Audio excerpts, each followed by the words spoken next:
بسم اللہ الرحمن الرحیم۔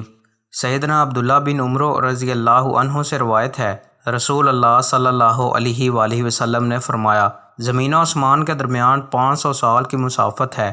اس کے باوجود اگر ایک بڑے پیالے یا کھوپڑی کے برابر پتھر آسمان سے زمین کی طرف گرایا جائے تو وہ رات ہونے سے پہلے پہلے زمین پر پہنچ جائے گا، لیکن اگر اسے زنجیر کے ایک سرے سے نیچے کی طرف گرایا جائے تو وہ اس کی اصل یا تہہ تک پہنچنے سے پہلے 40 برسوں تک چلتا رہے گا۔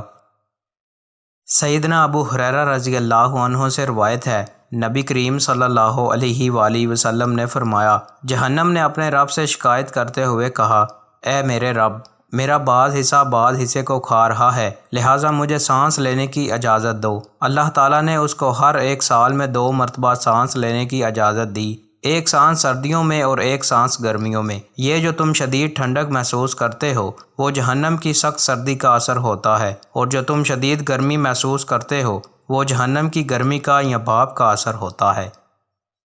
سیدنا ابو ہریرہ رضی اللہ عنہ سے روایت ہے، رسول اللہ صلی اللہ علیہ وآلہ وسلم نے فرمایا، ہر جہنمی جنت میں اپنی جگہ کو دیکھے گا اور کہے گا، کاش کہ اللہ تعالیٰ نے مجھے ہدایت دی ہوتی۔ اس طرح سے یہ چیز اس کے لیے باعث حسرت ہوگی، اور ہر جنتی جہنم میں اپنی جگہ دیکھے گا اور کہے گا، اگر اللہ تعالیٰ نے مجھے ہدایت نہ دی ہوتی تو میں اس مقام میں ہوتا۔ اس طرح سے یہ چیز اس کے لیے مزید شکر کا باعث بنے گی۔